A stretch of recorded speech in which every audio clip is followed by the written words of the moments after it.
You're listening to an Anazao Ministries podcast. Have you been one of the very many people crying out for something that looks different than your average Marvel movie? Have you in fact wondered what it would look like if in another universe you had a ponytail? We're going to talk about all that and more. This is Systematic Geekology, which means we are your priests to the geeks. My name is Joe. I am a broadcaster, podcaster, comics enthusiast. And man, I have been nerding out when I haven't been covering C.S. Lewis related stuff. I've been going back and reading some of the old Doctor Strange comics and some of the Scarlet Witch at her best. And man alive, for a DC guy like me, this side of Marvel, like, give me this side of Marvel all day, every day. Like the mystical side of what they do is some of the finest character work and coolest storytelling that exists in comics, in my opinion.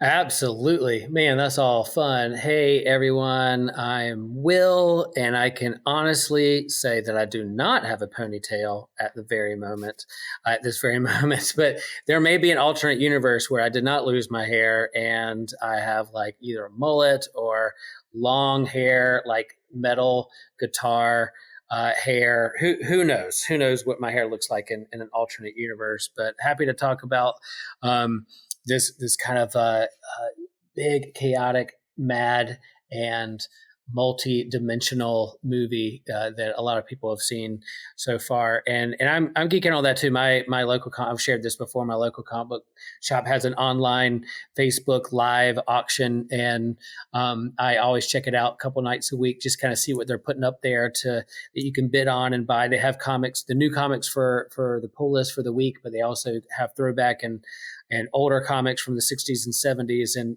I try to get little deals that if people aren't bidding on particular books with crazy covers that have thought bubbles and people talking on the cover and monsters, I'll try to scoop them up for a little bit under the price. And I've grabbed a couple of Doctor Strange books, knowing that the movie's coming up. And I'm like, I am going to grab a couple of Doctor Strange books from the 70s and 60s to see what the tone was in preparation for this movie.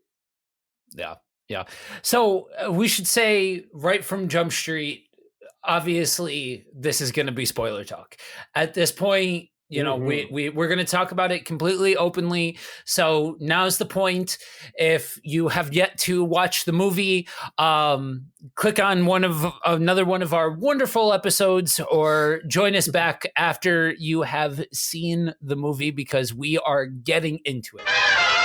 So before anything else, I have to say, especially because I was one of them, just Dan and I talking about the Marvel formula, I have not been shy about talking about the very formulaic approach. And let me tell you, it finally happened. I think one of the biggest reasons why Winter Soldier has remained it was at the top spot for me for quite a while as far as Marvel films go, is because it was a superhero movie, but also like a political thriller. Like we had a subgenre of superhero movie. And to me, while still showing signs of being controlled by the mouse, this is probably as close as you get to a horror superhero movie. Yeah. Like this was legit subverting I'm not going to say every single trope, because at the end you could see the wheels falling off. But for most of this movie, this was a Sam Raimi horror movie Mm-hmm. that happened to be a superhero flick. Yeah, 100%. There's a lot of madness, and there were some multiverses, but there's a lot of madness as well. And it kicked off right from the start, right? Like, before we get into ratings and what we thought about the plot and plot holes, like it would just this movie was just a roller coaster ride to the very end, and there was no even like it's like you started at the roller coaster at the top and just dropped. There's no slow move to the top, then you drop. It was like you're starting at the top and you're like, go. If you've ever been on the rock and roller coaster in Disney, it goes from 0 to 60 pretty fast. And this one does it. You just like, boom, here you are. You're on a race. What's going on? Who's this character? What are we after? Oh, there's a book there. Oh, there's a monster. Oh, we're throwing back. And where are we? So it was a little disorienting at first, and then I kind of settled in, and then just kept going till the very end. So for me, even just from Jump Street, right? Like you see the way that Sam Raimi makes movies, especially the way that he makes like horror flicks and things like that. You generally start off in Crazy Town and then go from there. And this to me, this felt like the first time that they said to a director, make a movie. And allow for your fingerprints to be all over these movies. And some people would argue that the Russo brothers came first, but I would argue that nobody knew who the Russo brothers were before Avengers. So, there's that. But this, I love how jarring they made this, because it wasn't so much exposition and family moments and we start off nice and slow and then progress into this climactic thing. Like, no, we started there and let off a little bit in the first like half hour or so after that first action set piece to set the table. But from the moment that Doctor Strange jumps off the balcony, and I don't care what anybody says, that was Shumagorath. They can't use his name. I understand they can't use his name because he's a Conan property, but that was Shumagorath. From that point, it didn't let up until the end, which we'll get to. When the mouse ears started showing their place in this movie, we didn't really let up from that, and that I think was such a refreshing change of pace for a Marvel flick. You know what I mean? Yeah, I hear you. For me, it was a little disorienting because I'm not as familiar with Sam Raimi's style, other from like his Spider-Man movies. I haven't watched a lot of his Evil Dead and Army of Darkness. I'm familiar with their place in pop culture and kind of the zeitgeist, but I haven't really sat down and watched them all the way through, so didn't know kind of the tone. I know the main characters and the cameo that showed up in this movie as in relation to the others. I got all that, but it was a little disorienting me at first. I had to catch myself. What are we doing? Where are we going on? And I felt like I was playing catch up the rest of the movie. It was refreshing. Once I kind of settled in, oh, this is what we're doing. I let go of other things and just had fun with it and had super moments. But for me, it was a little disorienting, and I didn't quite know what I was in for. And I probably need to watch it again to see those things. And some parts was very refreshing. But for me, there was others like, wow, okay. By the time I got to the end, I was worn out. By the time we got to Zombie Strange, I was like, what are we doing? We're still doing this? What's happening?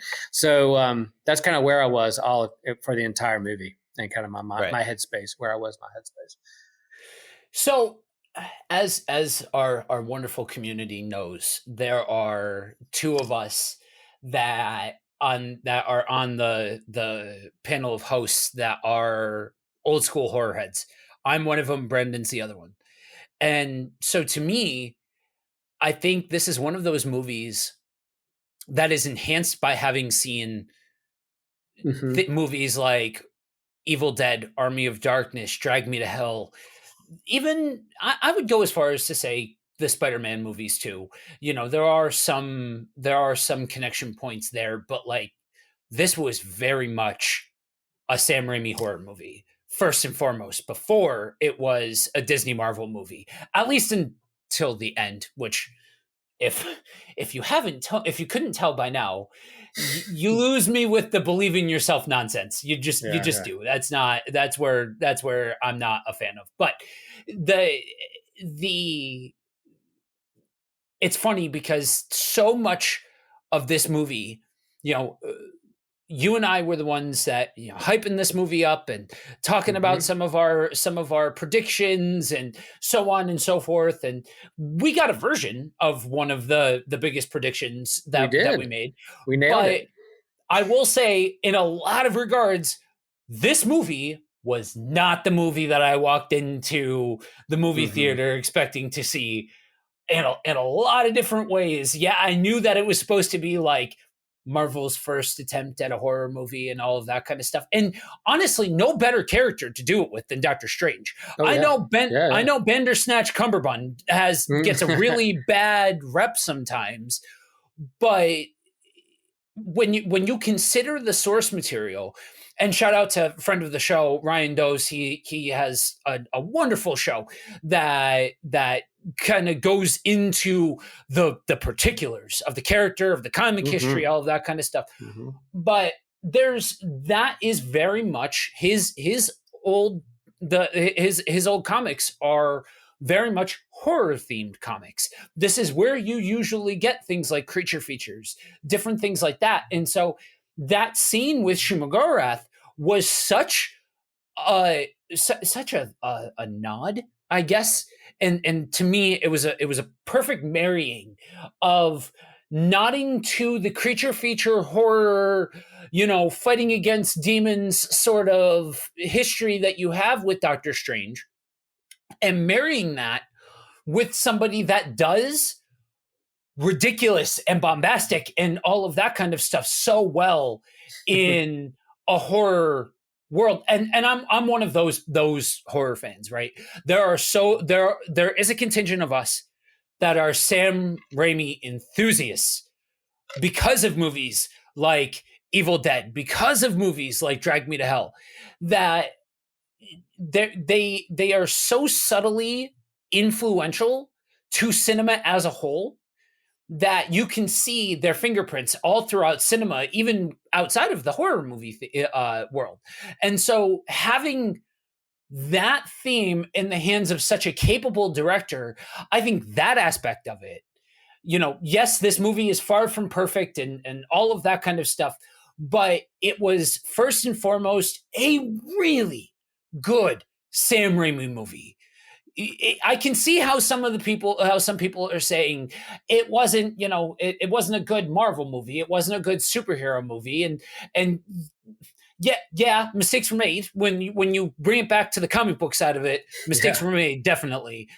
But for being a Sam Raimi movie, I thought that part of it, I can't say enough gushing about it. Fun.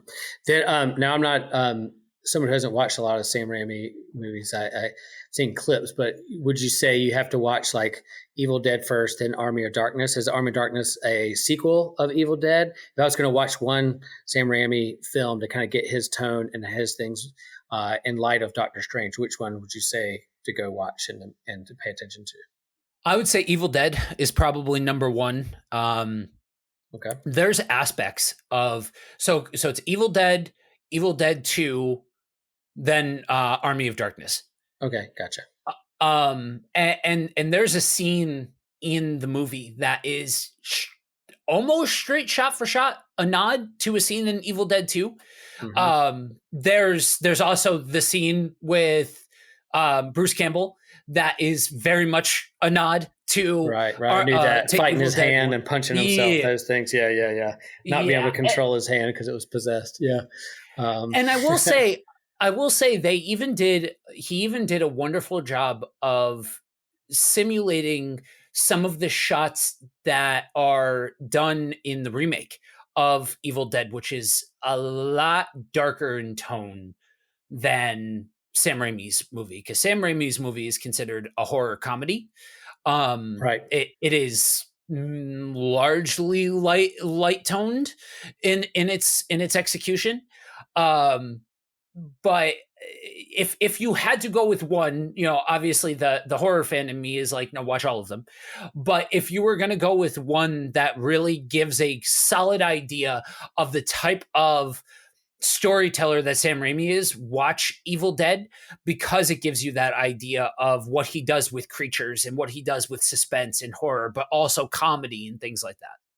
Yeah, and go back to listen to our former episodes when talking about horror. Can people of faith and Christians watch horror, and how does that look? What does that look like? And there are definitely like brands of religion and Christianity and faith. It'd be like, oh, there's definitely things you shouldn't ever watch because you're inviting in the demonic into your realm. Well, go back and be tutored by Joe and Brandon about how to digest that type of kind of genre and how that's applicable.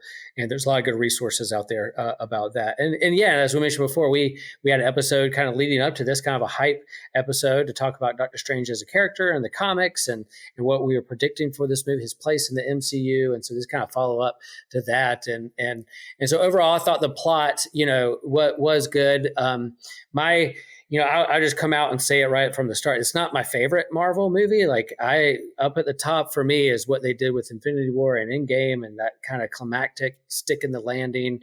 And then as you said, yeah, the Winter Soldier is up there too, because it wasn't like just the typical formula of origin story. You fight the big bad, everybody lives, great and transformed at the end. I like that storyline too. There's a reason, the hero's journey is a reason that overplays over and over again. But in terms of that nuance of heroes and villains and political thriller, I love that. And so, I guess for the Doctor Strange movie, I was expecting more tie-in to the larger MCU, but this really is kind of a standalone. They nod their head to like Spider-Man and a couple other characters, and of course, you probably should have watched WandaVision before you saw this. I'm curious, those who never saw WandaVision on Disney Plus, if they were able to follow along. I think they described enough along the way and had some scenes that got into a Wanda's story and then turned her into actually the Scarlet Witch, was now we know with the most powerful Avenger in the MCU, can tear it apart and tear apart an Illuminati at the snap of her fingers. But so you probably need to see some things before it. But as a whole, I guess I was kind of expecting to get more into the minutia of the multiverse and how that tie into the larger MCU and perhaps the Eternals and the Celestials and the larger universe. But it didn't go there. It was more like, let's have fun with the madness and the horror and go from there. And once I kind of relaxed those expectations, I started to enjoy it a little bit more. But even the Loki show was I love the Loki show on Disney Plus, and I was curious why in a multiverse movie you wouldn't even have like even an allusion to like the time variant authority of like, yeah, there's a lot of things going on. There's a married character, America Chavez, who like literally has powers to open up dimensions to multiverse. If certainly she'd come up on somebody's radar who's watching the multiverse and trying to keep the timelines thing. And not that they need to tie everything in the entire MCU together. There was a few extra things in there that would have helped me tie it together so I could follow someone who's dedicated to following the big picture. I want a little bit more nod to that, a little bit more explanation, slow down with that plot. And it wasn't there for me. So maybe that's why it didn't hit me as one of my favorites as well. So it's funny. I very much did not mind that, and I know I've heard the issues that people raise with it not showing more tie-in with things like Loki and the Time Variance Authority and all of that. I did not enjoy Loki. I thought it was middling at best. I'm not the biggest fan of Loki's character, and I'm not the biggest fan of the whole presentation of the Time Variance Authority and the way that ended in the whole 9 yards. Like I thought it was fine for Tom Hiddleston being able to act and tell him to chew the scenery off the walls. Go for it. Fine. I can see why it was enjoyable for people. I thought it was a little too, I think it was trying to tell a lot of stories and no story all at the same time. And so to me, I didn't necessarily miss that. I thought that honestly, I'm kind of low key hoping that they just basically forget about the fact that like don't move on from Loki and let this be more of an origin point for the multiverse. Okay. Because while I did not like the America Chavez character, I do think that at least that gives a little bit more substance to the origin point of the multiverse than what happened with the TVA. And I mean, short of Kang, I thought Kang was cool. I thought the introduction of Kang the Conqueror was cool, even though that wasn't Kang per se. That was a different version. Cool, but outside of that, meh.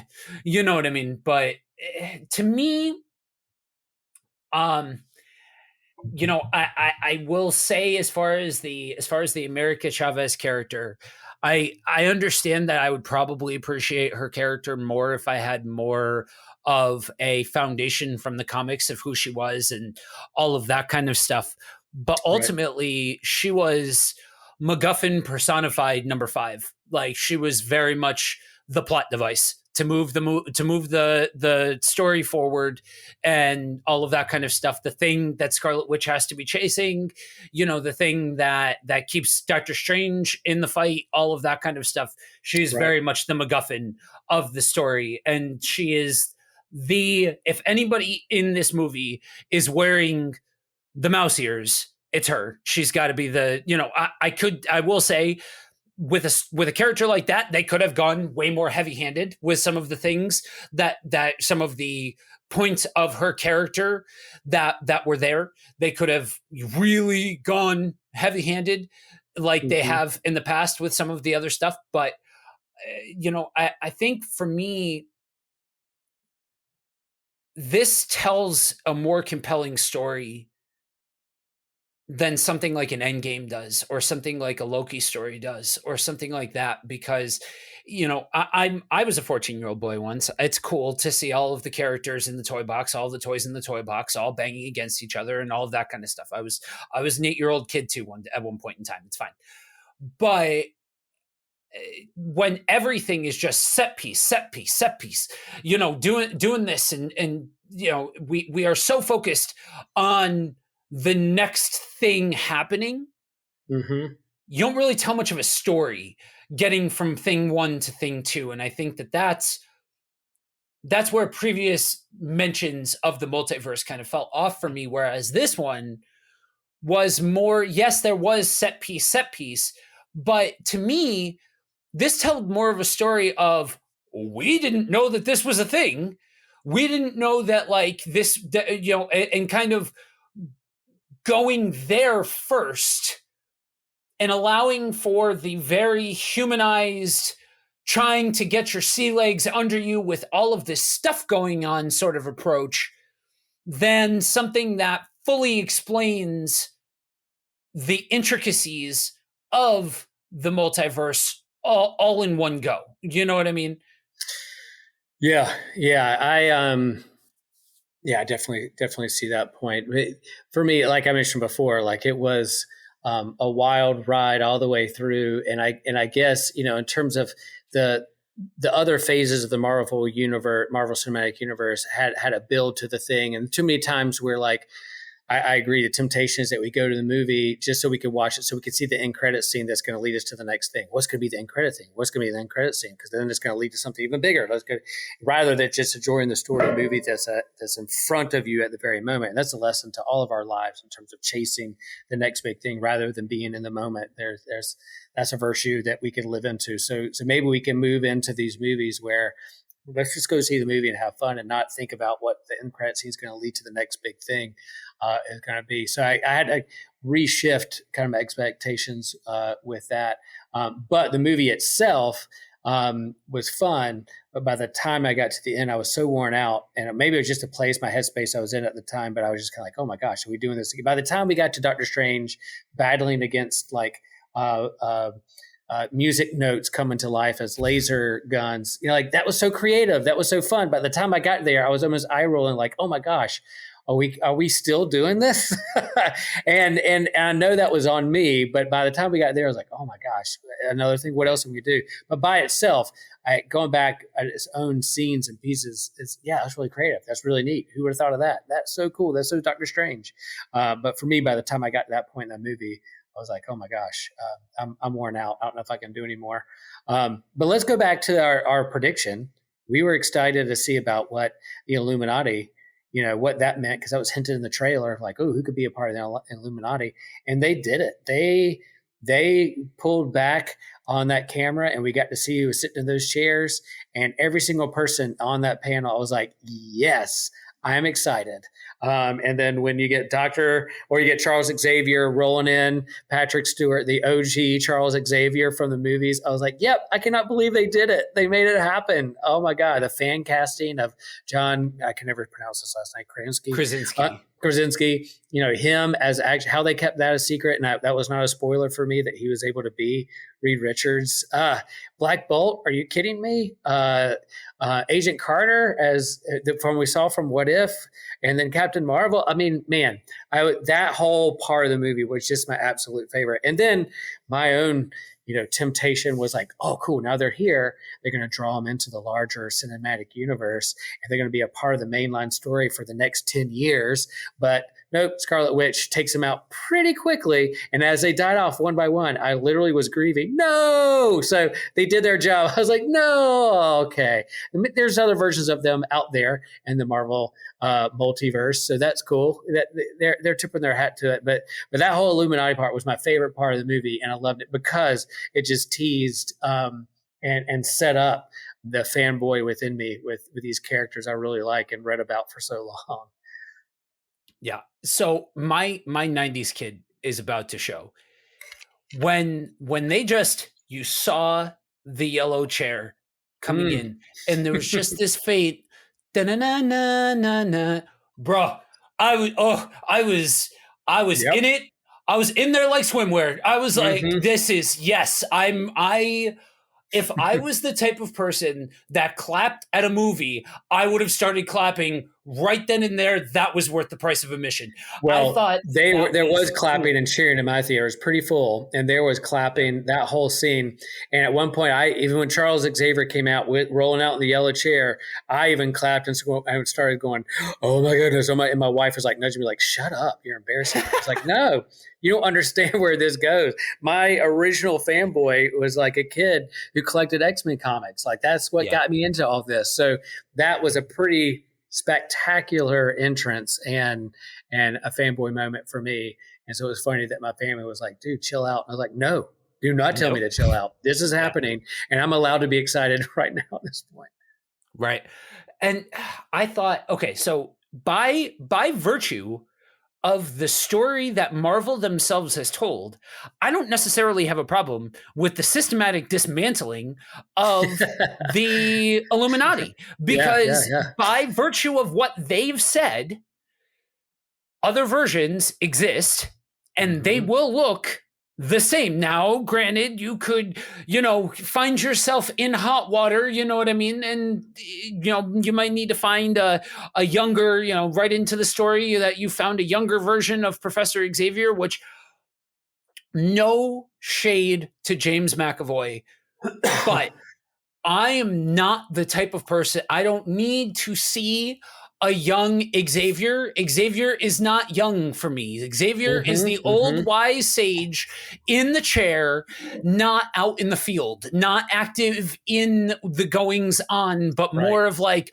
off from center. That's where you give the platform to characters like Cyclops, Storm, Jean Grey, Wolverine. And I know we've had Wolverine, but I would love for a more comic book accurate Wolverine out of the next going on. It's coming. It's got to be. It's got to be. They're thinking about that right now. So to me, I thought that was so expertly done, and I would love to see a full-on Patrick Stewart led X-Men series. Like, you don't need to tie it in. We all know that Fox was a thing. We all know that the Fox X-Men movies were a thing. That doesn't mean you could have a simple throwaway line that has, somebody's exploring the multiverse, and that he happens to come across one of his other versions of himself. That's the Fox one. Done. We've then incorporated in as much as we need to of the Fox world. I'm not saying that I need all of that baggage to come along with him, but honestly, it's kind of like John Krasinski in that regard. Like, you envision this version of the character, and when you envision this version of the character, sometimes in other situations, an alternative take on the character ends up being the best one. I love what they did with Samuel L. Jackson. I love what he has done with Nick Fury and all of that kind of stuff. And he's not the stereotypical Nick Fury, presentation. Those two, though, come on, like it's literally the comic book character brought to life at that point. You know what I mean? And I said, James McAvoy did a perfectly fine job as young Xavier, but like the moment where he touched his head and you see the very much the scene out of X-Men the animated series, like yes, that was the best, for me, the best translation of an animated property brought into a live action presentation of that same thing. I think in superhero, I struggle to find a better adaptation of something that was a direct 1-for-1. Yeah, Patrick Stewart's getting up there in age, so I don't know how much time he has left, in terms of doing the Star Trek and doing the X-Men, but to get him into this was and to keep that a secret, or at least I kept out of the know, or didn't do much digging to find out, and I'm happy that was a surprise for me. It's too much. I mean, I even wish that I hadn't seen the trailer that said, we are the Illuminati, because then it made me think about it. But that was good teaser for that. I do like how they set up. You're right. Like that, I grieved because I didn't want to see them die, because I wanted them to stick around. But as you said, there's multiverse. There's versions of them out there that they can play around with. But in terms of the tool it was used for in the movie to show how powerful the Scarlet Witch is, was pretty awesome. Like her just taking them down one by one and chasing them down dark tunnels was for me the best part of the movie that I loved. Oh, yeah. There was a sense of urgency. I never thought that Doctor Strange was going to lose, or America Chavez wasn't going to find herself in the end and restore things to where they needed to be. But I that it was the tense moments that made me feel that in the chair, and that was good. It was good. Yeah, I thought this is probably the apex of the horror presentation of the Scarlet Witch. And one of the biggest things that I said going into this movie is I hope that they finally give just due to the character of Scarlet Witch, because she was so undersold. If she should have been able to dismantle Thanos by herself. That was the fact that they needed that needed to be Captain Marvel and all of that kind of stuff. I thought so took me out of that moment, because as you know, as an avid comic book reader, especially for the Marvel side, and this goes into one of my complaints as far as the Illuminati go, it is proven that it doesn't matter if it's Brie Larson or somebody else. I don't care about the Captain Marvel character. She has no place among the pantheon of the heavy hitters in the Marvel universe, and they have so overblown her abilities in comparison to the comics that it's ridiculous. The fact that she stood in that fight for as long as she did, and you had much heavier hitters get just decimated. And then she's like putting up a little bit of a fight there for a minute, and then she gets crushed by a statue. I guess a lame ending for a lame character like that. It's pointless. And I don't even care. Like, it's not like, again, this goes beyond, I know one of those controversial things is Brie Larson and this and that and all of the nonsense centering around her. But to me, this was just such a random choice to thrust in a female character when you had so many other women that you are telling good, rich stories for, that you can have that representation without just ham-fisting a character in there just for the sake of ham-fisting a character in there. And because, I mean, maybe you could make the argument when she was binary, back in the, what was that, the 80s or the 90s? Yeah. Mm-hmm. That maybe then you could make an illustration that she's, to that sort of power and all of that kind of stuff. But just flat out Captain Marvel, it fell directly on its face when they tried to make her significant in the comics too, in Civil War 2. That story was a dumpster fire. Mm.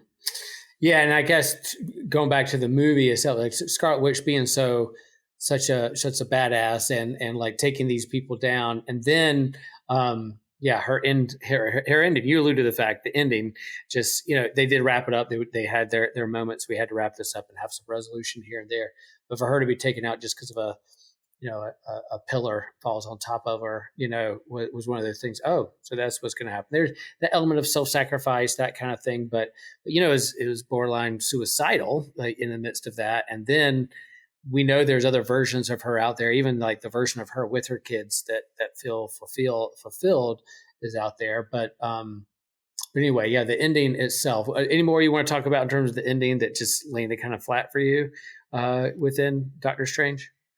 Yeah. So the movie starts to take a left turn at Albuquerque when Doctor Strange inhabits the body of Zombie Strange, and the second that he's like, who says they have to be alive? I'm like, I forgot about the fact that they buried the other Strange. Yeah, I knew when they buried that. Yeah, I should have seen it coming. Yeah. We all should have seen it coming, but I didn't. I was surprised that they were going to do that. And at that point, I was like, oh gosh, here we go again. More. Yeah. But yeah. He might as well have put the Disney hat on right at that moment. And then from there we go to just believe in yourself. The power's within you. Mm-hmm. Are you serious? Like that is just such a tired trope that I'm like, and I get it. There are some of our colleagues in the Christian nerd world that I've been talking to that make very good points that it's my fault for expecting anything else out of Disney than to be Disney. I get it. I still expressing my opinion though of what I thought that was presented. It just, when you have this character that so embodies like this reality warping ability that is only held by the upper echelon, that's only held by a certain select number of people within the Marvel universe, which they backdoored, gave the opportunity for the pinnacle of that type of character, but we'll get there. To have this character embody all of that power and then be like, I'm taken down by a 14-year-old that suddenly can automatically control her powers exactly as she needs to, exactly to a T, and then self-sacrifice. Like, no, like that's, I don't understand why Marvel went back to the whole tired trope of we have to have the enemy die. We have to have the bad guy die. Why? That's no, like that to me, that goes beyond the mouseification of it all to just bad storytelling. Like that to me just so takes you out of the moment that it kind of, everything else was so good that it kind of in ways made up for it, but that just kind of falls flat to me.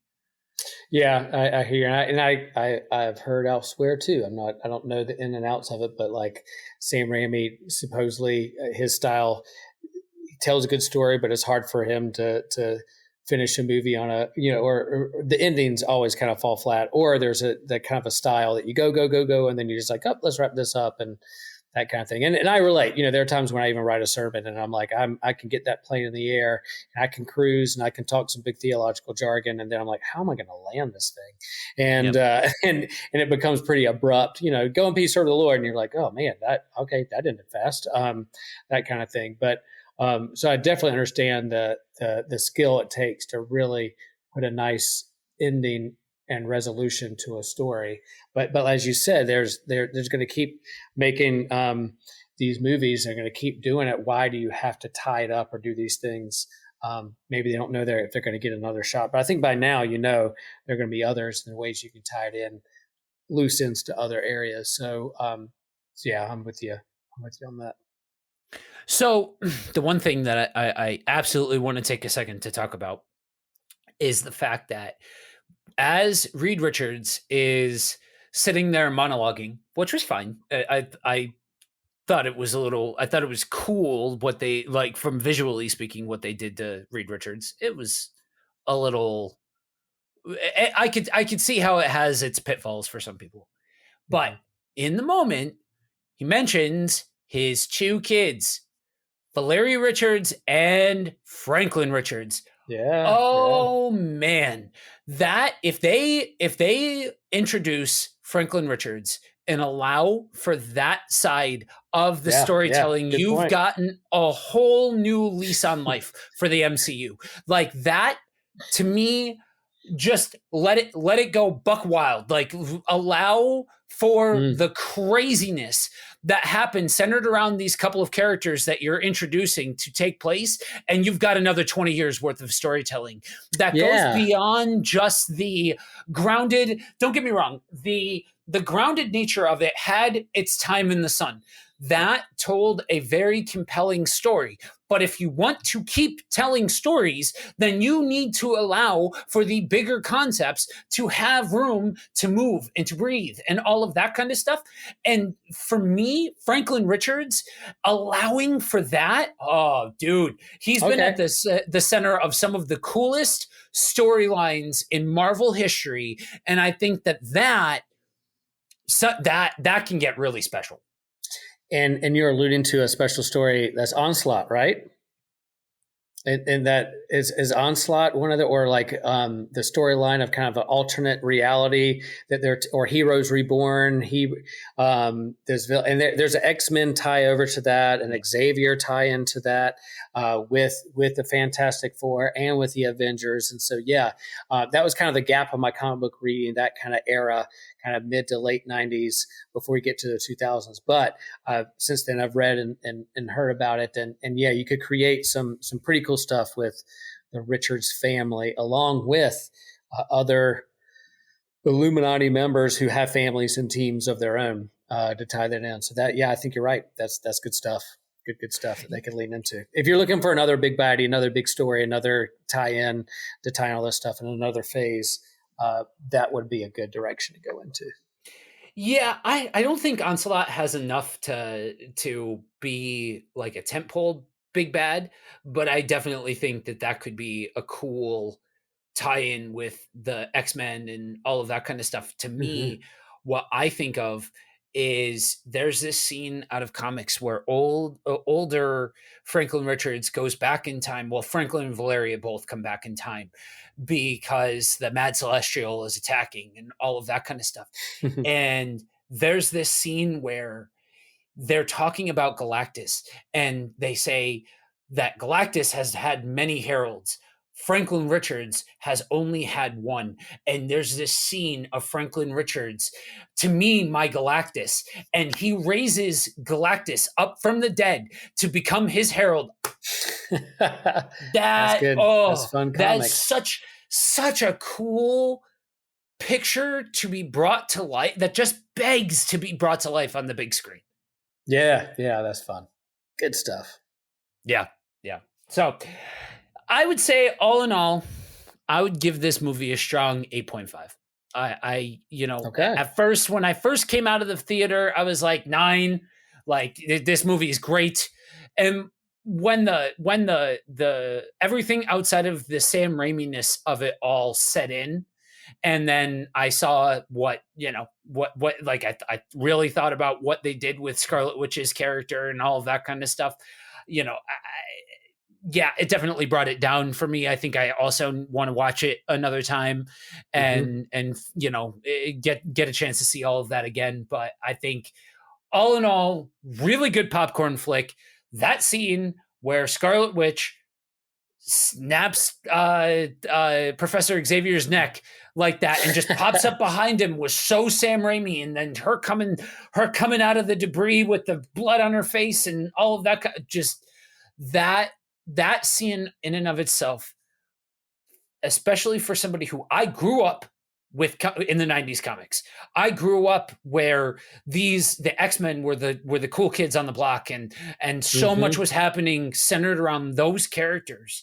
And to for some reason the House of M and the No More Mutants and all of that really resonated with me as a comic fan, to displaying this wide scale power, that to see her character given the just desserts that she deserves, and finally a woman role fully realized in an appropriate way, to give power that wasn't ham-fisted, to give gravitas, that to me was just chef's kiss. So for me, definitely a strong 8. There you go. Coming out of it, I gave it a 7. But then as I thought about how much I love the Illuminati, it went up to an 8. And then when I thought about how Scarlet Witch didn't say, we need mutants or no more mutants or zap the mutant universe into the MCU, I brought it back down to a 7.75. So that's kind of where I am. That's where I am. Nice. And I feel like, and as we bring this thing in for a landing, I feel like there's a whole other conversation to be had about the continued conversation of grief and loss and all of that kind of stuff that we could just make an entire episode in and of itself on. Yeah, and I think if you've seen Doctor Strange and you haven't seen WandaVision, hopefully you all have, but I think WandaVision is just a masterclass in how you wrestle with grief. And it came out over COVID, in a sense of I'm watching a congregation grieve on so many levels, and to be able to translate and communicate that and pastorally help my congregation through grief while this was being captured in the geekverse of WandaVision. It just held hand in hand so tightly and so well done. So glad she was brought back. There's moments where there's more conversation to be had with like kind of their relationship between the two, but I think grief is a big part of it, and when done well can be very helpful to a lot of people. Yeah. All right, so let's go ahead and wrap this thing up. Will, what recommendations do you have for our lovely listeners? Well, going with a horror theme, I don't really, I don't mind horror. I'm not a huge fan. I don't take a lot of my geek diet out of that because there's just too much stuff in the world. But someone recommended a book to me called The Troop by Nick Cutter. And it takes me a long time to get through books. That's why I read comics and graphic novels. But man, this is kind of like a Stephen King-esque kind of horror feel to it. And I'm about 100 pages in, and he's got me hooked, and his writing's awesome.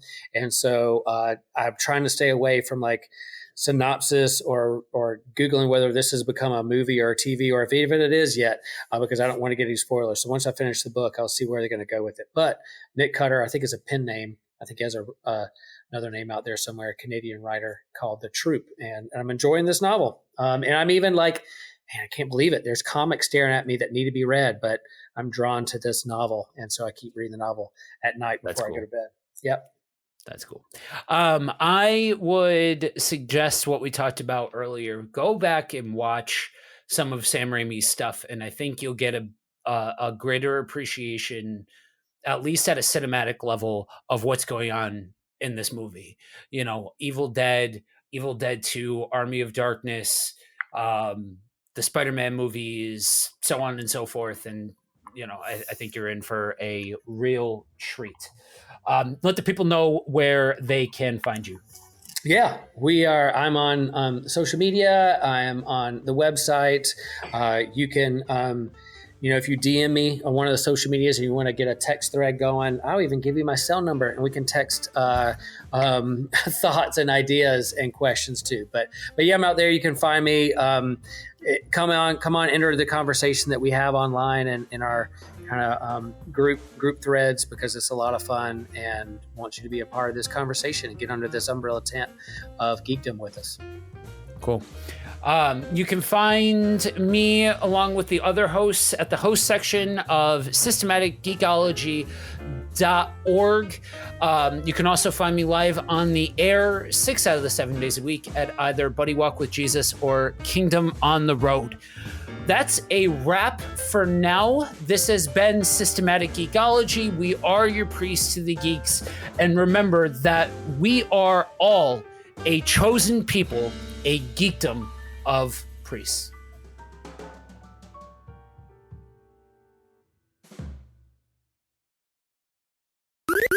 This was an Anazao Ministries podcast. If you enjoyed this show and would like to learn more about our network, be sure to check out the Anazao Ministries podcast network.